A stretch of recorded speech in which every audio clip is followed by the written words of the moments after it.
Eric Johnson. Hello. Thank you for coming on my podcast. You're very welcome. Yes. I feel honored. Yep, the third episode. Yep. And tell me about being a therapist, which is what you are. That is true. I am a therapist. Good. I'll give you my spiel that I tell my clients. All right. They come in, we're just meeting each other. I'm like, hi, I'm Eric. I'll be your therapist. Yeah. And what I tell them is that, in my view, being a therapist doesn't make me an expert in psychology or neurology or philosophy. I like all these topics, but I don't do research in those topics. I'm not an expert in those things. To be a therapist is to be trained in a specific form of communication where it's two people talking about one. So it's one person talking about themselves, and we're both trying to pay attention. And being a therapist means I'm trained in the communication style and also like how to listen. So I'm listening to what's being said. I'm also listening to like what's not being said. What am I feeling? What might they be feeling? What are random thoughts popping in my head? Stuff like that. Okay. And the number one line I use is, I'm not the expert in your brain. So I tell my clients, I will never know your experience better than you. Nice. Yeah. Yeah. Okay. What got you into doing therapy? Well, just like any therapist, I wanted to fix myself, right? I didn't know that at the time. Yeah. I think, so I wanted to be a professional musician. I got my undergrad in music performance, playing the French horn. Okay. And Which is how we met, right? Although we played baseball together. yeah, early on, elementary school. Yeah. You had a gnarly stance. You had like, you really, it was low. It was really low. Yeah. I got a picture of that, editor, of course. Please edit the picture. Yeah. No editor. I should have brought that picture. Anyway, It's on my phone. Don't worry. Is it? Okay, good, Yeah, good. Yeah, in post we'll put it on there. Yes. Yeah. Okay, So, and then we, like, in high school, did we meet through band, or, I mean, Matt, we knew each other, but... yeah, I think you were always kind of around. Yeah. Like, I think jazz band is when we started hanging out more, Yeah. right? Because you were playing the piano. Yep. Guitar for you. That was good. Yep. Yep. And then... Sorry to hear that, actually. Guitarist in jazz band is, like, kind of... Yeah, no, it was... in a big band, yeah. You know, a friend of mine who plays French horn that I play an orchestra with, he actually saw Mr. Rice. Oh, he yeah? like does like adjudications with him. Okay. Yeah. Nice. He sent me a picture of him eating a roast beef sandwich, which I'll show you after this. Isn't that weird seeing, like, teachers outside of their zone? Yeah. Have you ever seen any clients outside of, Yeah? Yeah, a few. It's fine. Yeah. Like, it's chill. Yeah. The, like, rule is I'm not allowed to acknowledge first. Because Really? that technically breaks confidentiality. Yeah, because if, like, someone knows I'm a therapist and I'm like, oh, hey, buddy. Yeah. That like, shows that they're in therapy. So... The rule as It's ethical guidelines. It's not just, like, a hard rule. Is there, like, an American therapy... Oh, it's not a hard rule, but it's... American Psychological Association, yeah, they have, like, Yeah. a guideline of ethics that we're supposed to follow. Interesting. Yeah, so it's happened. It's never been weird or awkward. Yeah.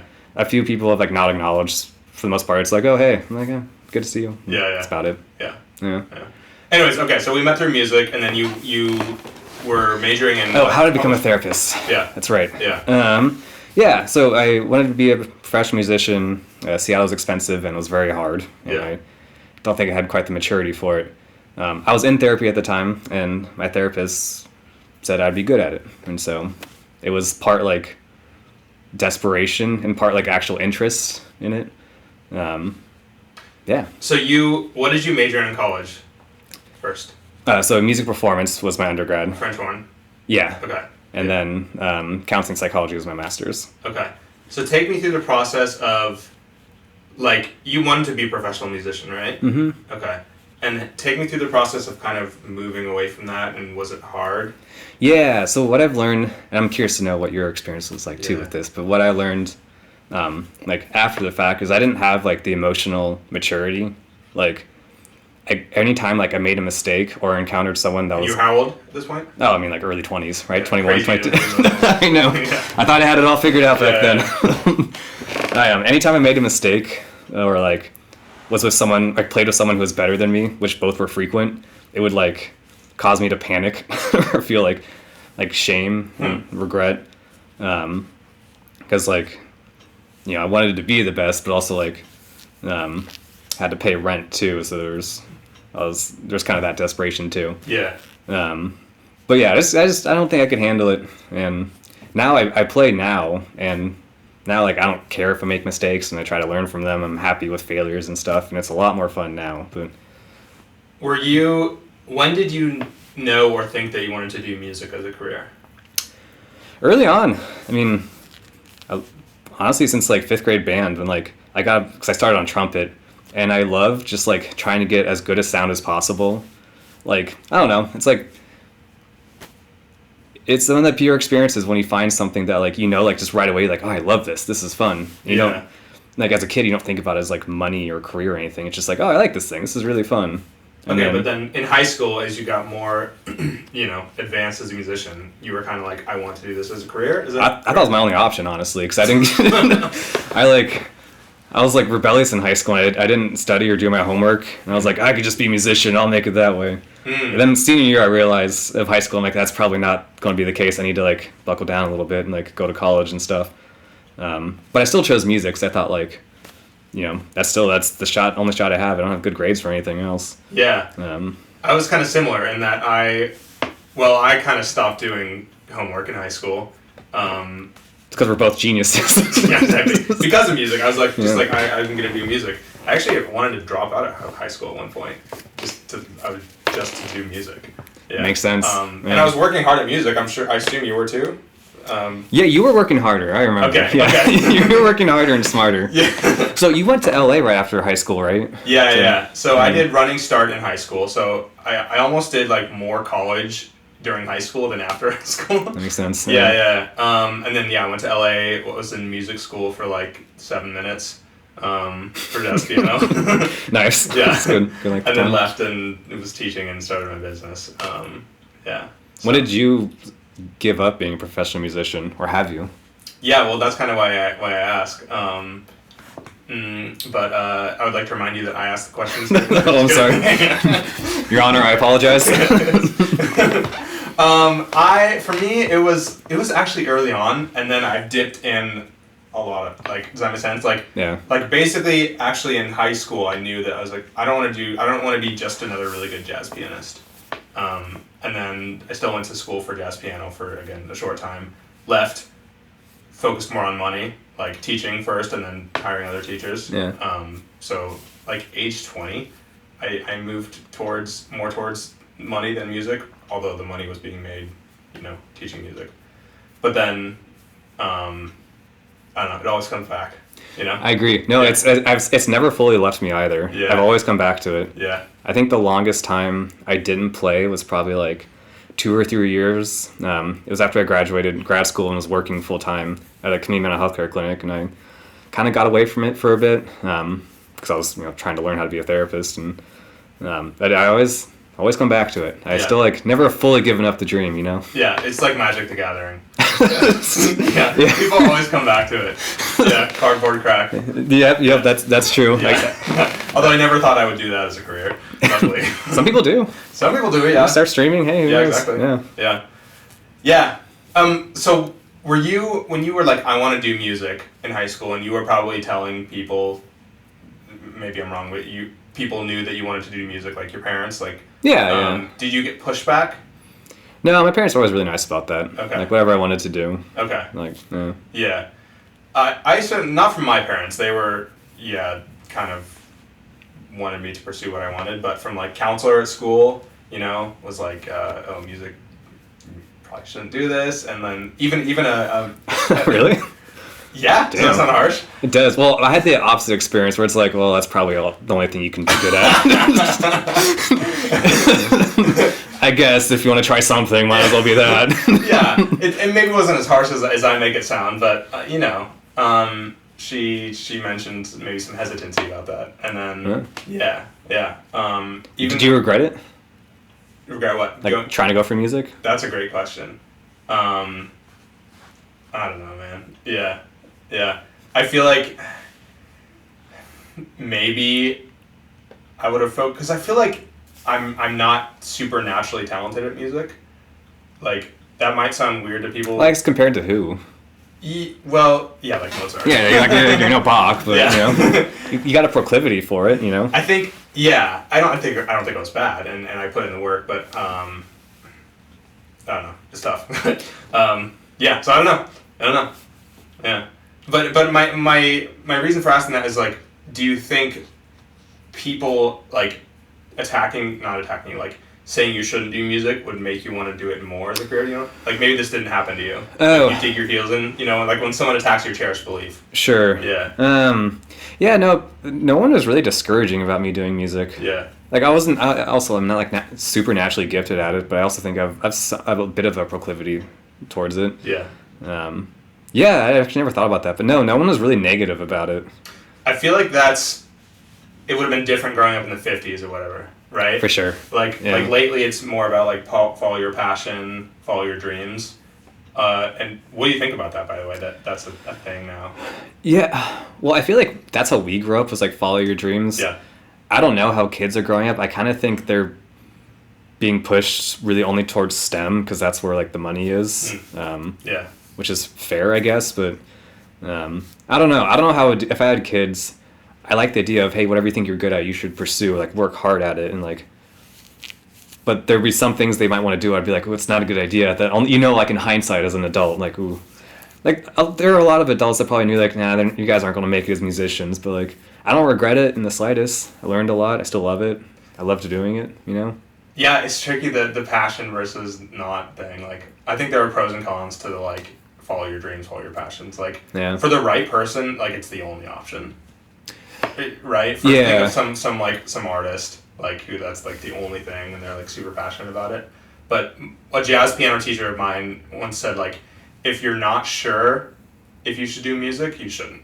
Yeah, I mean, if you want it to be your career, I do agree with that. Like, you do have to really like dedicate yourself to it. Yeah. If that's going to be like your livelihood, if that's how you're going to make your money. Yeah. Like, you just have to like, it has to be something you just can't not do like all the time. Yeah. Yeah.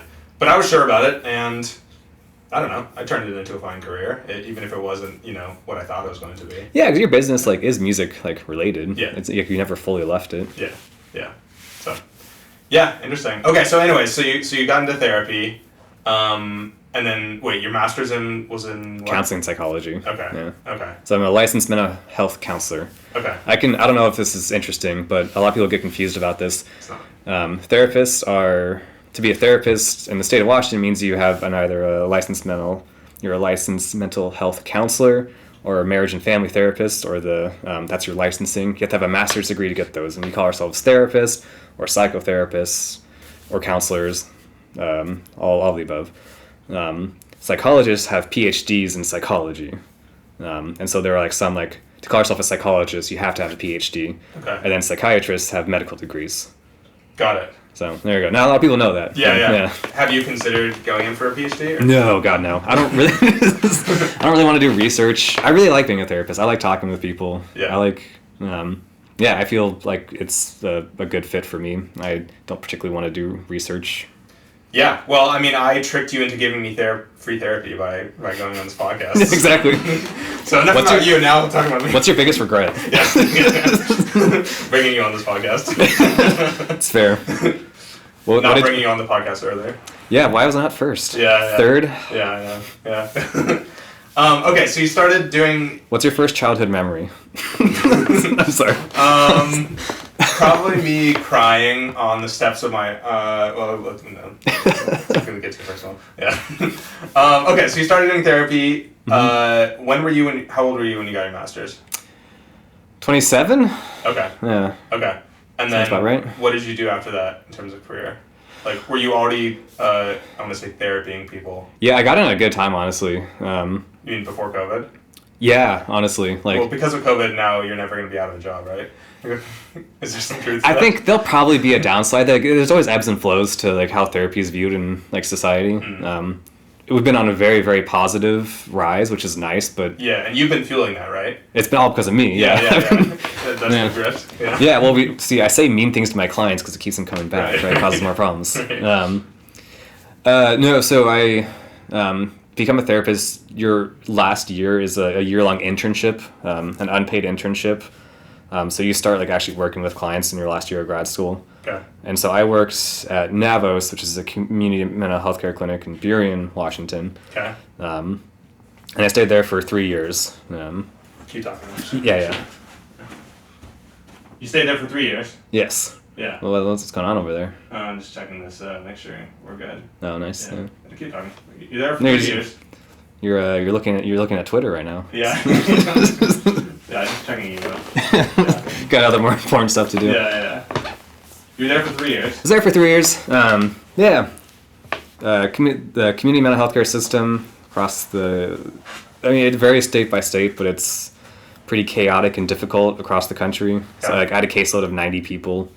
I was expected to be both a social worker and a therapist. Wait, and 90 people? 90, yeah. Anywhere between 80 and 100 was... Per week?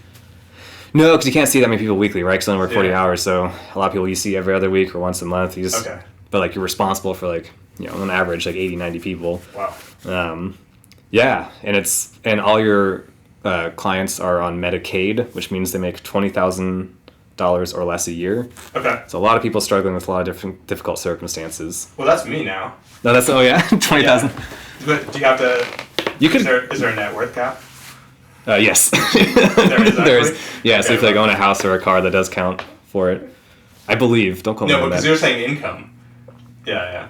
Yeah, I do think net worth does count though. So if you own a house, you wouldn't qualify for Medicaid. Yeah. You'd have to spend that down before you could, build a. Yeah. Anyway, fun fact. Yeah. Just true for Medicare as well. So Okay. there you go. Yeah. Okay. Okay, and then after that... After that, I did two things. I started my own practice, which is what I do full time now, and I did outreach because it was during COVID. I did outreach for King County in Pioneer Square. It was a pilot program to try to do non-police mental health intervention, crisis intervention, which I did for a year and a half. Okay. All right. And then... Wait, and weren't you working with some homeless people? That's what it was. Okay. Yeah, so it was primarily homeless people Yeah. in Pioneer Square. Let's talk about homeless people. Sure. Yeah. So I feel like the issue, whatever the issue is, has been getting a little worse over the last, 5 or so years. Do you think that's true? Yeah, I mean, homelessness has certainly increased in. I don't know the statistics off the top of my head, but I know in Seattle it's certainly been increasing, and I know in San Francisco and Portland it's been increasing both in numbers and in visibility. Yeah. All right. So how do we solve it? I don't know. Okay. Thank you. Yeah, the honest answer is I don't know. It's not a Yeah. simple problem. Yeah. Seattle's strategy lately has been to make it less visible, which they've been successful at that. I don't think they've been. They haven't solved homelessness by any means. Sure. It's I don't know. It's there's a lot of different issues that are in play. Fentanyl's in play, rising wealth inequalities at play. Seattle itself has changed very drastically in the past 15 years with Amazon and other tech companies coming in. So it's a lot of people just being displaced that 15 years ago could afford to live in Seattle, and now they can't even afford their property tax. Other neighborhoods, it's Bellevue, oftentimes sends their homeless people to Seattle. They'll just drive them over. So I don't know how to solve it by any means, but I know it's a complicated issue.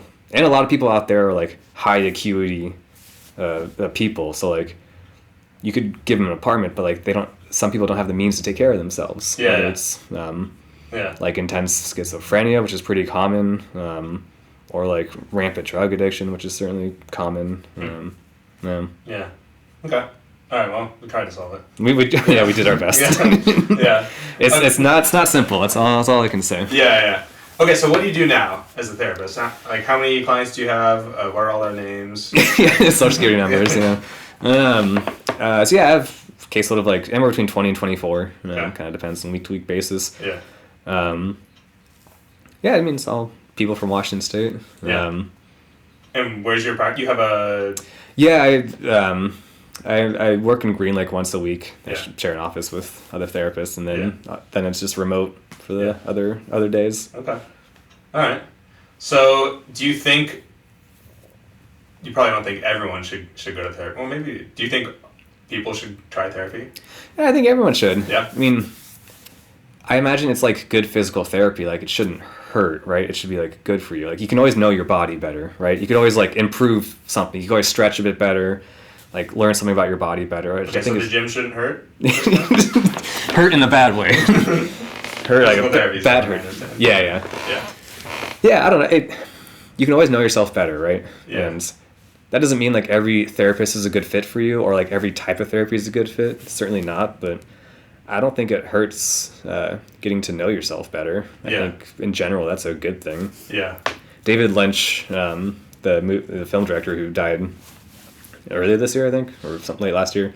I might be getting the story wrong, but I think he was seeing that he saw a psychiatrist and he asked like, would being in therapy like affect my art? And the psychiatrist is like, well, yeah, probably. And so he never went to therapy. And that's a common belief, which I think it can change your art, but not necessarily in a bad way. Sure. Yeah. Maybe it could improve it in some cases. I think so. Yeah. That's part of why I could never become a great artist, is because my childhood was too good. That's the problem. Yeah. Yeah. You have nothing to say. Exactly. Yeah. Growing up in Kenmore, Washington was okay. Yeah, exactly. This is why most of my songs don't have lyrics. Yeah. Yeah. Fair. Yeah. Huh. All right, therapy. I went to one therapy session. Oh, yeah? Yeah. When I was like, maybe like 23, 24. I'd moved back here. I was having like, basically like binge eating issues.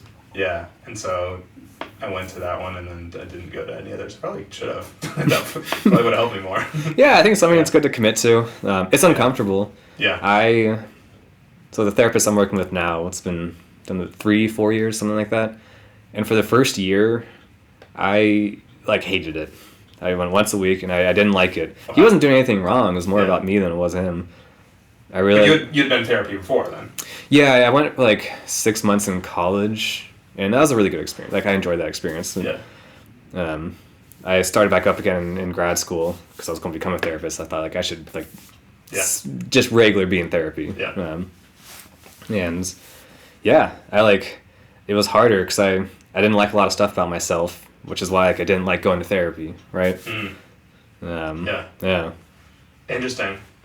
Yeah, I mean, you said you started 3 or 4 years ago, or started up again. Yeah, so what was it, like 2015, 2016? Did it for a few years and then stopped just because my work schedule at NABWS, I like really didn't have the time. Then started up again, 2021, 22, something like that. Yeah, interesting. But then after a year or so, it got better. I'm not that it was bad before, but it did get easier. I started to get more comfortable with myself. Started understanding a lot of reasons why I was like actually there. It was hard work. It's difficult work. Like you said about the gym, like sometimes it's painful and it hurts. It shouldn't be painful in like the bad way, but sometimes it's hard, right? And I think therapy's the same way. Sometimes it's hard. All the time it's hard. Oh, okay, good. You're doing it right. It should be hard all the time. time. Stay home. Okay, it depends on what you're going for. For me, it's more of like a go hard or go home kind of thing. Sure, but like, which is fine, but like you're trying to like avoid getting injured, right? Yeah. Yeah. Sometimes successfully. Yeah, but sometimes, yeah. I think therapy can be the same. Like it should be difficult, but you also like it doesn't have to be like too hard. Like you don't want to like injure yourself. Yeah. Not that you can necessarily, but You don't want your brain to break. Exactly. I don't know. It happens. We all have our limits, right? We all have our snapping point. Yeah. No, I mean obviously hard things. I don't know. Sometimes important things are difficult. So yeah. All right, that's cool. That's therapy. So let's get away from that nonsense. Next. Boring. Back to music though. Sure. So what place does music have you in your life now? Yeah, so I'm playing the French horn again. I play with a local community orchestra, the Seattle Collaborative Orchestra. It's a combination of community people like myself, people just want to do it for fun. And then they have a program where they have like talented high school kids play, and then each section is led by a professional, like an actual professional. So it's a fun mix of like talent and stuff. Yeah. And then I play in a horn choir that was started up a few years ago, and it's like 20-some French horn players in the area. Yeah. Wow. What kind of stuff does that group play? All the place. We have like an Easter gig. The person that runs it is a very talented young musician who does all the arrangements, and I would do like film music and popular arrangements of stuff. Okay. Nice. Yeah. Nice. And then gotten into music production a bit, which I know you have as well. Yeah, a bit. A bit, yeah. You more than me. Yeah. Do you still do that these days, or? Haven't this year. I did Yeah. last year. Yeah. I find music production to be like half creative, half like IT, and I did the IT part. I struggle with. Yeah. For me, once I like learned the basics, it's less of that. You know. Sure. Like, but yeah, there's definitely some tech support stuff. Like, I had to learn how to turn on my computer. I got that. That's where I got lost. It's not working. Yeah, how to connect a USB. Yeah. Yeah. Yeah, we did a couple tracks together. We had did. Dark Woods Yeah. and Every Day, I believe was the other one. Oh yeah. Yeah. I forgot about that one. Yeah. Yeah. Dark Woods is good. Yeah, man. Yeah, what about Every Day? Is that good too? No, it's terrible. Yeah. I don't know if I remember that one, to be honest. Yeah, I put some vocals on that one. Yeah. We should do it again sometime. Yeah, man. So I find, do you prefer playing an instrument or music production? Please never ask me that question. Oh. Yeah. That's the second worst question, other than do you like working out or making music more? You just don't know? I don't know, man. Yeah, okay. Fair Yeah, enough. I go back and forth. Like, for me, I feel like maybe I'm different from you in that, like, I'm not doing any music right now. Okay. Yeah, like the last month, like I'm very like all or nothing on some kind of things. Sure. And all I did last like winter was make electronic music. Yeah, like person was like, "Do you want to go for a walk?" I'm like, "No." I'm sorry, I literally just want to make music. Nice. Yeah. And then like earlier this year, I was playing a lot of piano, and no electronic music. So yeah, which one is better? I don't know. I'm not saying which one's better. Which one do you Yeah. seem to enjoy more, do you think? It's tough. Depends on the. So you're actually like 50-50 on it. Maybe. Yeah. It's been more electronic music ever since I started electronic music. There's a cat behind you, by the way. Don't worry about it. There's a cat? Yeah, There's a cat. Yeah. You have a cat? Yeah. That's shocking. Yeah. Ladies and gentlemen of the world, Brent Henderson owns an animal. Never That's- thought this would happen. That was my friend's cat. Oh, Yeah. hey, buddy. Yeah. Anyways, I think the computer is the best instrument ever made. Sure. No, you're not wrong. Yeah. See, that's what I struggle with is that like it's like endless possibilities. Yeah. It could always be better. Like Yeah. there's always like a million different things you could do at once, and I find that overwhelming. Where it's like if I just have one instrument, obviously like you can always work on that instrument, but it's much more limited, you know? Restriction breeds creativity. Exactly. Yeah. Yeah, for sure. I was able to pretty well, like, I would cut myself off after I think the track is like, 99% there. I mean, that's smart. Yeah, and sometimes I would just, make a track in a couple days and be like, okay, I'm going to be finished now. But yeah, you're certainly right. There are endless options. But then with an instrument like the piano, it's more tactile, obviously. And you're actually creating the music, like, with your hands, sometimes in real time if you're improvising. And if you're playing a classical piece, you can interpret it differently each way you play it. Yeah. So it's a little more emotional in the moment. I agree. Like, there's ways to do that. There's definitely ways to do that, like in electronic music, but like music production. Like with music production, you can make it technically perfect, right? Like you can have it perfectly in tune, like perfectly rhythmic. Yeah. There's a lot of things you can do, like quote unquote perfect, that like you can't on like when you're playing piano, right? It's funny. We often add back in the like human side. Yeah. Like so, quantizing for people who don't know is when you put the notes exactly on the beat. So exactly on every 8th note or every 16th note, and then you can nudge it a little bit to add little human imperfections. Especially with drums, people will do this. Like, put the snare a little behind the beat or a little ahead of the beat. It does sound better. Exactly. Yeah. But it also wouldn't sound good if you were completely off the beat all the time, right? Yeah. And you'll listen to great drummers like, I don't know, like Questlove comes to mind. Like, I think he'll play like behind the beat. Oh, that's true. Yeah, some drummers like to be like a little ahead. Some like to be a little behind. Yeah, it depends on the style. But it's just interesting that we add that human element back into electronic music, even if most of it is pretty metronomic and yeah. I think. Yeah, I don't know. They're both good. They're both good. I totally agree. They're both creative. They're both a lot of fun. I find tend to go towards like just focusing on instrumental stuff. Yeah. Like, this is my personality, I think. Yeah. I like kind of like playing a phrase over and over again, and like it's rewarding to like play it better than you could like yesterday or last week. Yeah. Yeah, for sure. Yeah. Well, fitness. Yeah. We You and I are similar sizes, right? We both bench the same, as people can tell. as our good friend Ben once said, just 3 equally tan, equally jacked dudes. Yeah. So we reconnected during COVID, actually. Yeah. Through running. Yeah, the gym shut down, so I hit the streets, and you joined me. That was great fun. That was very fun. We both like got really like we got in a lot better shape. Oh yeah. Yeah. Yeah. Like once a week, like we're consistent at it. Yeah. Yeah. Like we got up to like 18 miles or something. 16. 16. Yeah. Yeah. Yeah. That was Yeah. crazy. Yeah, that was good. Is that still the furthest you've ever run? No, I think I did do 18. Okay. Yeah. Okay. Once, sometime after that. And we have Ben join us, who has since completed a couple marathons. Like, it's like 20 at this point. Who knows? Yeah. Yeah. Are you gonna have Ben on the podcast? Maybe. Yeah. Yeah. You should. Yeah. I watch it. Yeah. Talk about some chemistry stuff. Yeah. Yeah. Yeah. You running these days? Like once a week, Yeah. maybe. Not a ton. I've been climbing at the bouldering gym Okay. and playing soccer. Okay. Like the two things. I like lift once a week, and that's just more like Same. it's just how get out of here. Get out of here. You're probably there like 6 days a week. Probably wake up and like 5 a.m. and you go to the gym. 3:30 a.m. maybe. Oh yeah, sure, yeah. Yeah. But then you go like twice a day. Yeah, exactly. Yep. Yeah.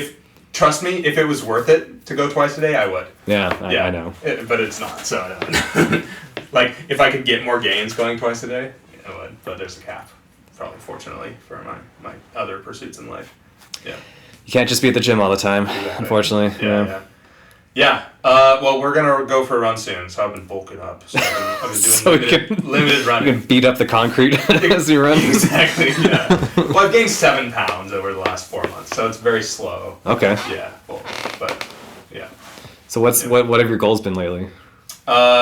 So I had strength goals. I had squat, bench, deadlift, pull up, and overhead press goals. Nice. And I hit the deadlift one pretty early on. Yeah, congrats. Thank you. What was it? Tell the folks out there. It's 405 for Congratulations. 3 sets of 8. That's awesome. Yeah.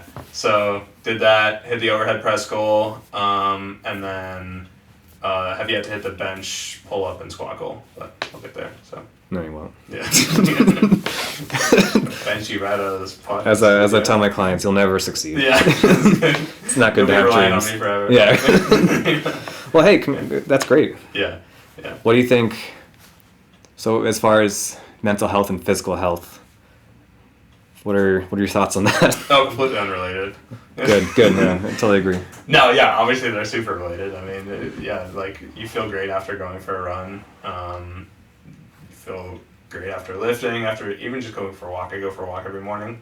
I guess maybe I don't get the same thing after that, obviously, but yes. Good walk is nice, though. I love a good walk. Yeah. I've started doing that more. Just, Yeah. I feel like I'm getting older. It's like a good midday walk, like my lunch break. Love it. It's great. Yeah, I never thought I'd go for walks. Yeah, But the thing about with lifting too is like you have to manage your fatigue. So I do lift 6 days a week these days, and so it actually wouldn't be prudent for me to run a ton right now. No, it totally makes sense. Yeah. Continuing. So walks are an easy way. Yeah. How long are your walks? Like 15 minutes in the morning and then like a 10-minute walk at night. Yeah, good for you. Yeah. Do you talk to your clients about physical stuff? Is that part of it? I never bring it up, but if they Yeah. want to talk about it, yeah, absolutely. Yeah. Yeah. I think being in our bodies is very important. I think committing some time to your physical health is good for your mental health. A lot of people have a lot of they might have a lot of like preconceptions or barriers and stuff, or fears about working on stuff. So I never bring it up, and I never encourage it necessarily, unless like they want it to be encouraged, if that makes sense. Yeah. But yeah, I'm definitely open to talking about it if my clients if they want to get in better shape and stuff. I certainly say it's a good thing. Yeah, I always joke that gym is my therapy. Sure. Yeah, I know it's different, but there's something about if you get under the bar, squat that puppy for 3 sets of 8.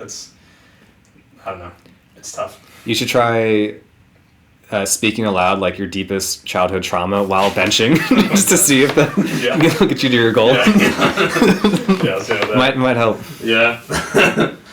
That's cool. Well, I remember one time actually we were going for a run and you mentioned like you never thought you would be making the kind of money that you're making now. I don't know if you remember that or if you remember thinking that. I don't, but I do think that. Yeah. As I stated earlier, that I didn't really focus so much on my grades in high school, and then I realized because I was like, we graduated 2009, so 2008 was like a reality check for me because with the recession. Yeah. I was like, I can just get a part-time job somewhere, and I'll be fine, and I'll make music. And then after the recession, I could not find a job anywhere. Like no stores were hiring high school kids, and my parents didn't have money I could fall back on.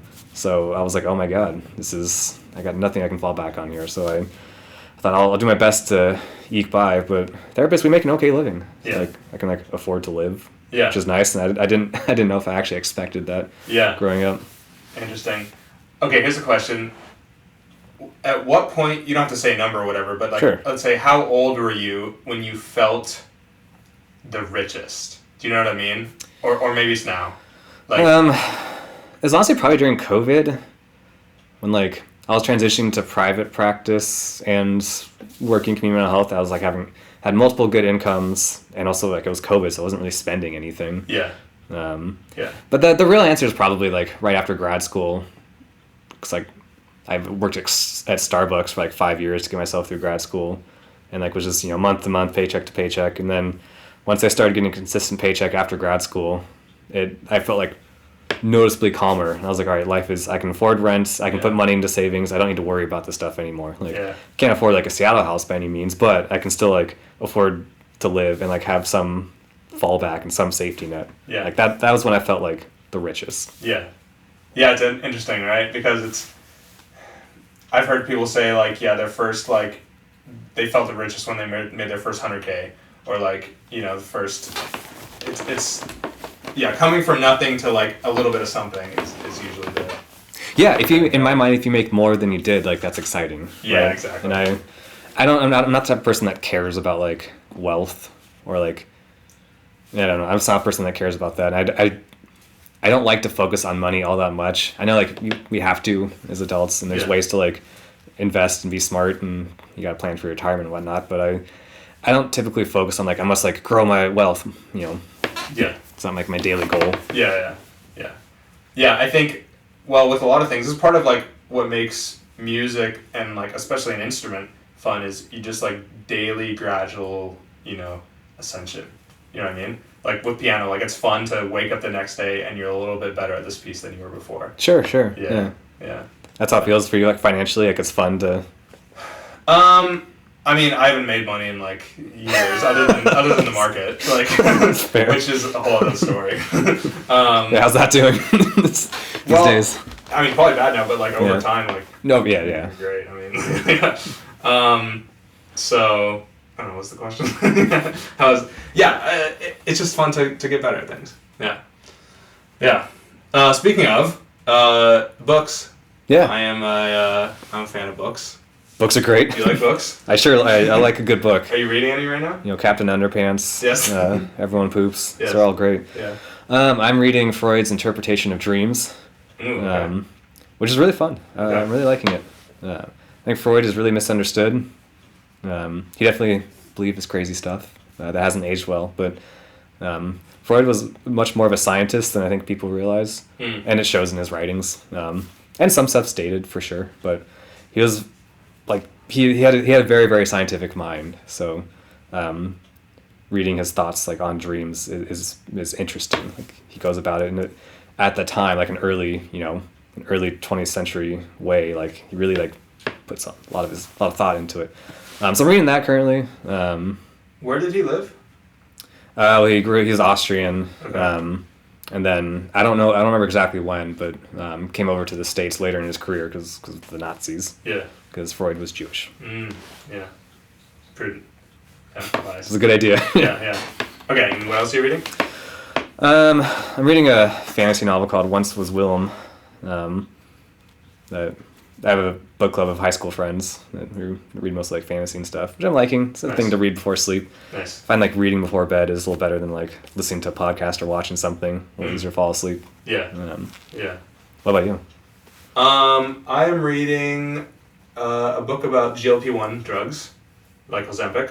Oh, yeah. Sure. Yeah. Yep. It's interesting. I think that these drugs are great. I don't know if you know anything about them. Yeah, I have nothing against them. We're like still waiting to see what some potential side effects might be, right? Because they're still kind of new. But yeah. I have no problems with people using Ozempic. I don't care at all. That helps. It helps. Like, that's great. That's the only way to put it. Yeah, people have a tone about Ozempic where it's like, oh, how dare this person like take this? Yeah, I guess I haven't really heard that side of the things. Yeah, I've taken them. Oh, really? Yeah. Interesting. I was on one last summer. Yeah. Like for medical reasons or just for getting shredded reasons. Okay. Yeah. How was it? My issue was I was not shredded and I wanted to become shredded. So I did. It was great. Oh, nice. Yeah. It made it quite easy. Did you have any side effects? More attention. More you got shredded, yeah. I wouldn't say quite easy. I lost like 40 pounds for last year. Whoa. Yeah. It just made cutting weight easier. Side effects, not really, other than the side effects that come with losing weight. It's like it decreases your appetite, right? Like that's basically just what it does. Okay. Yeah. It slows your gastric emptying, so food stays in your system longer, and it has some effects on the brain too, where like your reward systems, it makes some people like less interested in like tasty foods, and it might help some addicts too, like drug addicts. Oh, interesting. I hadn't heard that. Because stuff it does to the brain. Yeah. So, yeah, I mean, the side effects were just side effects that came with losing so much weight and fairly quickly. Like, I might have lost a little bit of muscle, although I gained a little muscle at the beginning. So, I became like an asshole sometimes, just because I'm like a little irritated and dieted down. Sure. Yeah. Had some like fatigue and but not a lot of side effects for me. So, yeah. Anyways, so. I think you're the first person I've like talked to that's actually taken one of those. Yeah. Yeah, and who didn't actually need it. Well, I mean, tons of people are taking who don't actually need it, right? Yeah, exactly. Yeah. And then I went off at cold turkey and I gained a lot of weight right back. No, really? Yeah. But that's a whole other thing. Yeah. Fascinating. Okay. Yeah. So, anyways, that's what I'm reading. I'm reading a book about that. And then, a psychology book called Influence, like a pop psychology. It's by this, he's some professor, but it's like for the layman. So, that's an interesting about influence? Yeah, about like how people try to influence you, how to influence other people. From the point of like, he talks a lot about like salespeople, but interesting things. Yeah, part of it is like, he talks about like, he talks about frats and like, people have tried to get rid of the hazing traditions, but they just won't go away. Yeah. Because they serve a purpose of like, basically when you take pain, you're more like invested in the thing. Does that make sense? Yeah, I mean, it's kind of the idea behind like basic training and stuff too. Yeah. Like yeah. So we're gonna fight now, so that. So we're bonds. Yeah, I like it. Okay, good. Yeah. Shared trauma, shared pain. Yeah. Well, Yeah. I guess the other thing I just read recently was a book called The Anxious Generation by Jonathan Haidt. It's about a generation that grew up with smartphones in adolescence and how the rise of smartphones, in his opinion, is directly caused increase in anxiety in the younger generation. Interesting. He makes a good case for it and kind of makes sense. Yeah. Have you read The Righteous Mind? Yeah. Did you like that? I loved it, yeah. I like that. There was also The Coddling of the American Mind. Is that Jonathan Haidt as well? Yeah, same one. That was newer. That was a little less interesting to me, but I really like The Righteous Mind. My favorite part of The Righteous Mind is talking about the kind of the role of disgust with with liberals and conservatives. Conservatives are generally more affected by disgust. Okay. And so the question he would ask, so let's say you own a chicken, is it morally right, where I'm going with it, is it morally okay, permissible to kill and eat the chicken? Everyone's like, yeah. Well, is it morally acceptable to have sex with that chicken? Yeah. And like and obviously everyone would be like, oh no, God no. But Liberals were generally more willing to go along with it because they're a little bit less affected by disgust for whatever reason. And so it's like, well, I guess it's not like morally. I guess it's okay morally, but shouldn't be encouraged. But like, if you can kill it, I guess you get to have sex with Right? it. Are you saying having sex with something is worse than killing it? Yeah, exactly, right? it's a great little mind game. Dude, he had some other hypotheticals that he would ask people, like these taboos, and like things that are clearly taboo, but were not, and they would come up with reasons why, but it's just like they have an emotional response to it, and then they would come up with reasons why. Yeah, which I completely agree with. I think we are much more emotional than logical, sure, yeah. which is his main point of that book, and I completely agree. That was the book that talked about the elephant and the rider. Yeah, we're riding an elephant. The emotions are the elephant. Yeah, we're just a slave to our emotions. Yeah. Even though we would like to think, and it is better for us often to be logical. At the end of the day, a lot of times our emotions rule, and then the logic is slave to the emotions. Yeah, well, there's what's his name? Antonio DiMaggio. I might have got his first name wrong.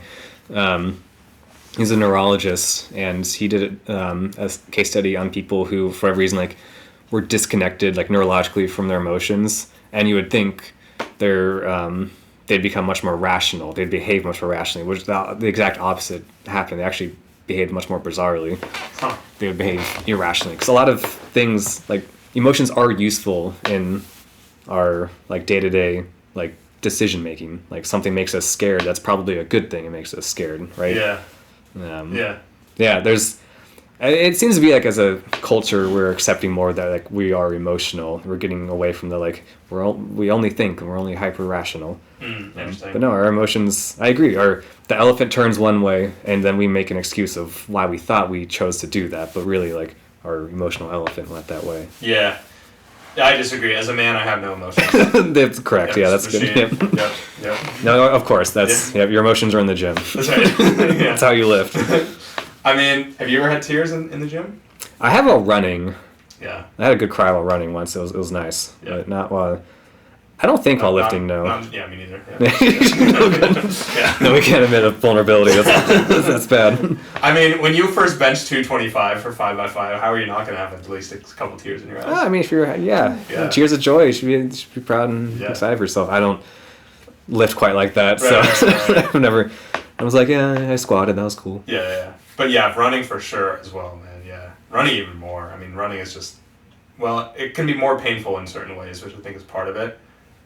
Maybe not for you, but like that pain, pushing hard plus music, just can get me sometimes. Yeah, me too. And like particular angsty run. Yeah, dude. Me and my partner, we like one of the ways we connected is I told her like, yeah, sometimes I just go on a good run at night. She's like, oh yeah, angsty night run. I love those. Nice. I was like, oh yeah, Boom. there's a name for it. I like it. Yeah. Yeah, those are great. Yeah.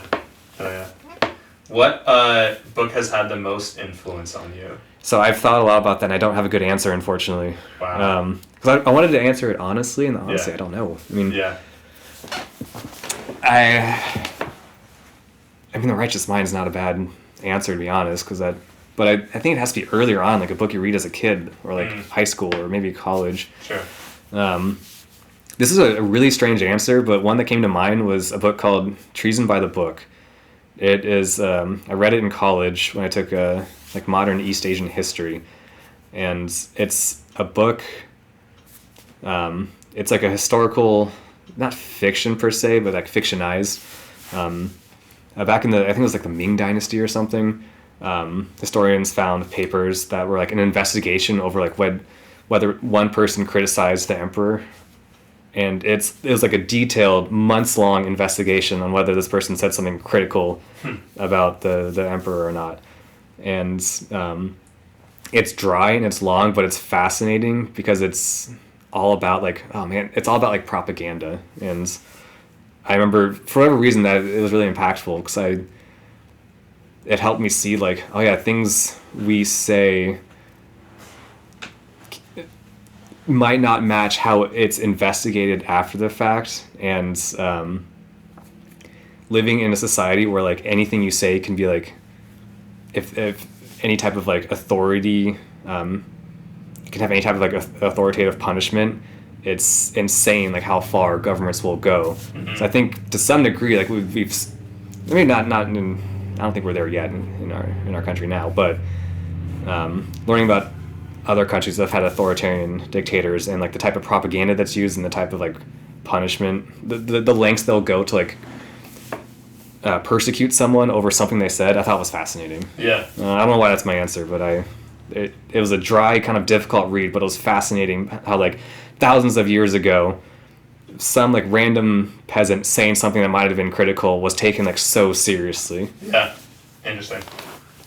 What's your answer? Same. Okay, cool. I thought so. I mean, it's most of our answer. Yeah. Honestly, I think my answer is this book called How to Get Organized by this online, like an OG online YouTube, like manosphere self-help guy. Oh. Yeah. And his book was literally just how to get organized, and it was like $20 or something, and it just told you like this system, like download the app, this free TickTick app, which I still have on my phone today, yeah. and just tells you like basically how to make a to-do list and set goals, like yearly goals, which I also still do today, and then recurring tasks for monthly, weekly and yearly, and yeah, really simple, but like very, very actionable. And I still use that system today. So really similar answers. Yeah, exactly. I will say lists, so important. I do Lists? the same thing. Yeah. Like Franz list, or yeah, correct. Okay, yeah. No, like making lists. Like I do it every day. Like when I wake up, I make a list of what I need to do today. I do the same thing every year. Like me and my partner are both like, what do we want to accomplish? What are we trying to figure out? Man. It's really helpful. I don't know. Yeah. The psychologist Daniel Levitin describes it as externalizing your thoughts. It's like you're writing down your thoughts, so you've a little bit more space in your brain. It doesn't work like that. But I like the view of externalizing your thoughts. Yeah. Hey, buddy. Do you journal at all, or have you? I have. I don't particularly like it. I think it's a really good thing to do. I just don't do it. Okay, cool. I don't know. Cool. I highly recommend it. It's a good thing. I don't. Yeah. Do you? No. Next topic. Next question. I have. Like last summer, I was getting into it every day. This was from another online, guy who mentioned, it was actually like these Wall Street guys. Yeah. Who mentioned it, and it was more of a like, okay, what did I get done today? A little less about the emotional stuff and more about, what you think Wall Street guys would do, but like, what did I get done today? That stupid emotional stuff. Yeah, exactly. What went well? What could have gone better? And also like state of mind was part of it. Like, what is my state of mind? That's a good one. Daily check-in. Yeah. What are you feeling? Yeah. What do you think is the most influential book ever written, just in general? I don't know. There's probably a really good, thoughtful answer to that. I don't think it's the Bible. Why not? That's not one book either. I don't know. Maybe it is. Yeah. Cool story. I don't know. Influential? Yeah, maybe it is. I don't know. Yeah. I guess I have to say the Bible because I can't think of a better answer. That was pretty influential and pretty old. It's so pretty the old. older the book, the more influence, right? Well, yeah, and it's 66 different books technically. Is that what it is? Yeah, if the Protestant one is, I think. I think the Catholic is a bit more. Okay. Huh. AI. Yeah, that's yeah. What do you think about it? The older I get, the more I get away from technology. I'm off all social media. I did not predict this. Like, when we were kids, like, technology was exciting. And whenever something new came out, it was exciting. Yeah. I remember thinking, like, I'm excited to see where technology is going to go. And I want to, like, use it and participate in it. And I am getting away from it. Interesting enough, I have rarely used ChatGPT. I've used it, like, twice for, like, boring, like, documents I needed to write. Yeah, in fact, we're not going to put this podcast out. It's just going to be, where we actually haven't hit record. Oh, right? Yeah. That's too bad. Yeah, or we're just going to put it on tape. Yeah, we're just going to put it on tape. So if you're listening to this, I don't know how you found us, but yeah. Well, I will say the AI overlords. We're okay. You got. I'm not going to fight against you. Yeah. I'm with you. If you decide to take us over, I'm not going to get in your way. Yeah. Well, I'll let you continue, but this is part of. I don't know if you know. This is part of like why I quit making electronic music last year. Was because I listened to these AI music generators. Really good. Yeah. And I was like, if this is what they are now, It's like it's cookie cutter songs, but it's like not that bad. And they even have you heard like they have like classical ones? Like, Yeah, they have, like, they're pretty good. Yeah. Yeah. Like, oh my god, this is crazy. I did a synthwave one. Like listen, like I like write a synthwave song about ducks. Yeah, 7 seconds. Yeah, it was really good too. I'm like, this is actually like that's not bad. Yep. I don't know if I told you, but when I first saw it, I did that and I sent it to my parents. I was like, hey guys, this is a song I'm working on. And they're like, this is the best one you've ever written. Close. Like, I was like, oh, that's cool. That's cool. Yeah. And my dad was like, wow, bro, this is really. It like had vocals in it. This is really good. I'm like, oh. Yeah. Yeah. So, and then I kind of came back to it in the winter just because like I still enjoy it. Like so. Well, that's why we do anything, right? Because it's fun. I think it's going to have negative impacts in the entertainment industry. Like, it will just be used, and like anything, it'll be used creatively and well, like any technological advancement. But I think it'll also be used just to make cheaper products that are more consumable, which, that's up to the people whether we consume those or not. But I think there's gonna be a lot more of that stuff out there. Yeah. I feel like there's just gonna be more and more pop songs that were it was essentially just AI.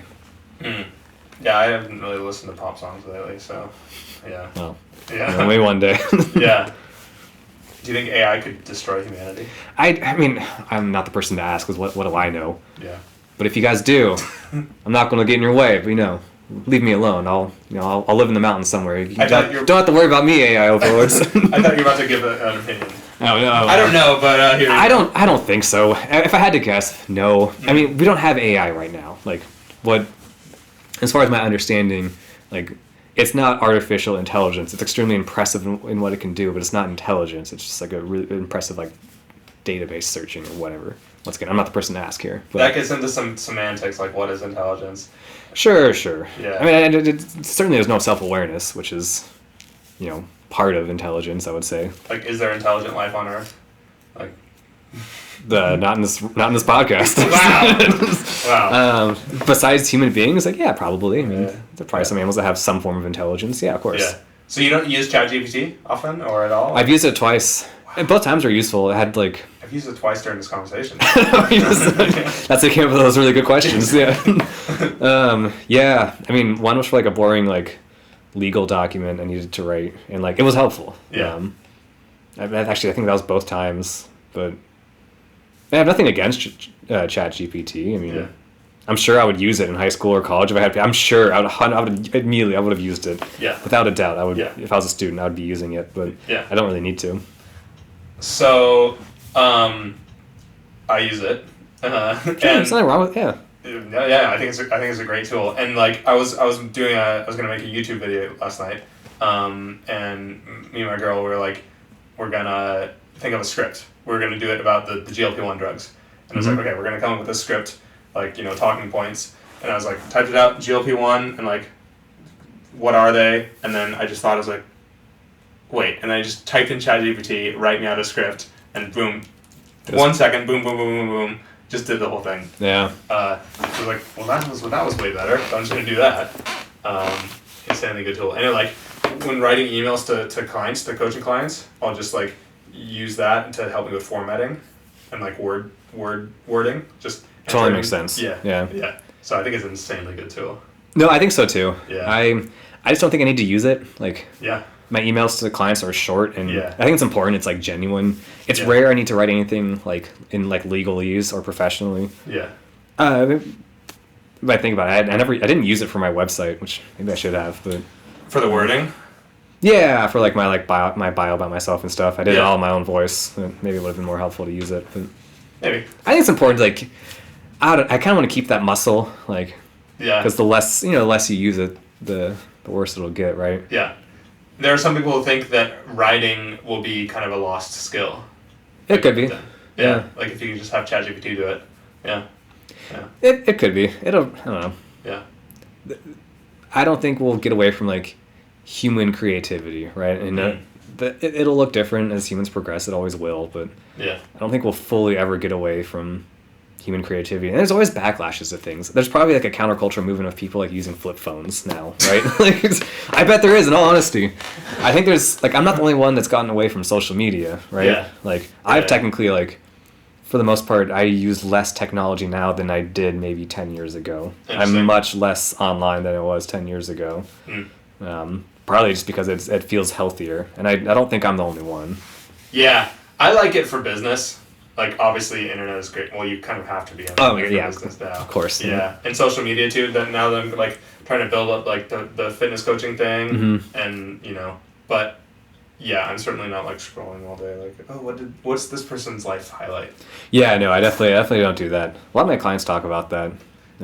It's really easy just to sit and scroll, right? And Yeah, it's I mean, really easy to be addicted to it. It seems a great way to improve your mental health. Just do that less. Yeah, just Replace that with some squats. legitimately. Yep.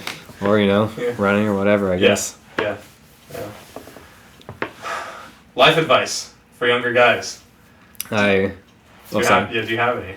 I mean, in my opinion, most advice we give is advice we would give ourselves when we were younger, right? So mine's the same. I would say for younger guys, understand that we're all emotional beings. None of us know our feelings perfectly, but it's really worthwhile to like get to know them, spend time with them. It'll make you more attractive.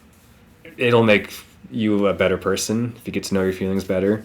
Just because you get to know your feelings doesn't mean you need to act on them all the time, but it's really important to know what they are. We don't always have the words for them, and that's okay, but it's really important to get to know them and to learn how to express them in a healthy way. The more attractive part got me, because I feel like you hear a lot of women saying like they want guys to open up more. Mm-hmm. Or they want guys who are... You and I have never been told that by our partners, I'm sure. We've never had that personal experience. Yeah. Yeah, you hear these women that just say like, hey, I wish you could open up more. Yeah, I've heard these stories. I've never heard that personally, but I actually don't. Well, okay. So maybe for like some younger guys, looking to do well with the ladies, do you think that being more in touch with your emotions will help? 100%. Yeah. Like, don't listen to the manosphere stuff. Don't listen to like pickup artists. Like, no, most women don't like that. Because why would you? Like, go to therapy or just pay attention to what you're feeling and learn about it. Learn how to express your emotions. It's good for you, but it also makes you like better to be around, and it makes you like a safer partner if I'm angry or I'm upset. You can communicate in a way that's like not toxic. I saw a Twitter post, I guess X post, recently, and this was confirmed by a real life woman that this is true. A real life woman, yeah. And it was actually by more of a guy, more right wing guy, like manosphere guy, who talks about women and stuff, and he was like, you should be vulnerable. You should be like, emotional vulnerability is sexy to women. And it is, yeah. Yeah, I think. Yeah. Well, in the right context. Yeah, not all the time. Because what a lot of men do is like trauma dump or like, like that's not sexy. Or expect women to take care of their emotions. Yeah. That's not sexy. Yeah. But just to say like, hey, I'm sad about this. Yeah, a lot of women do find that sexy. Yeah. Yeah, as long as you're not doing it all the time. Yeah. Sure. Yeah. Yeah. Well, there's nothing wrong. Like, there's a difference with like being sad and not knowing you're sad versus like, I'm just sad right now. Yeah. I think that's it. It doesn't have to be overwhelming. You can just say it and it's no big deal. Yeah, I've found with women sometimes it's like after a period of, or like opening up, like some mutual opening up and talking and like talking about hard things and feelings, you are then closer. Absolutely, yeah. And that's with anyone, so. Yeah, no, when two people can open up and become more vulnerable, generally get closer. Yeah, exactly. Yeah. Do you remember that time I tried to kiss you? I do. It was New Year's. Why didn't you? I know. It would have made our friendship. It would have just ruined it. The sexual tension. No, man, it would have made it better. It was New Year's Eve. It was right before midnight. Both of our girlfriends were there. They're cheering us on, honestly. Neither of us, were lacking someone to kiss, and I like went in for it, and I did pull away. You're right. And your girl was like, "Oh no, he wasn't serious," and you're like, "No, he was. He was definitely serious." I know, Brent. There's nothing wrong with it, I guess. Just Well, that's not what your actions say. I know. Well, we all grew up in a culture. Deep down, I guess, is still like the homophobia we grew up with. Yeah. It's like, oh no, you can't kiss a guy, it's bad. Was that before or after you lost to me in chess and had to run? That was after. So I already felt emasculated enough, you know. Yeah. So, anyways, to end this podcast, we're gonna set it right. Okay. Well, we're gonna. Oh, okay, yeah. I'm already deeply uncomfortable, but you're going for it. He's leaning in. You gotta come over here, buddy. You gotta. You gotta come all the way over here. Good podcast, Eric. Thanks for joining me, bro. Third episode of the Brent Henderson podcast. Thanks for having me. Thank you for tuning in, guys. Thank you, Eric. Bye. Except we're gonna stay right here. Yeah. That was a hilarious way to end it. Oh god.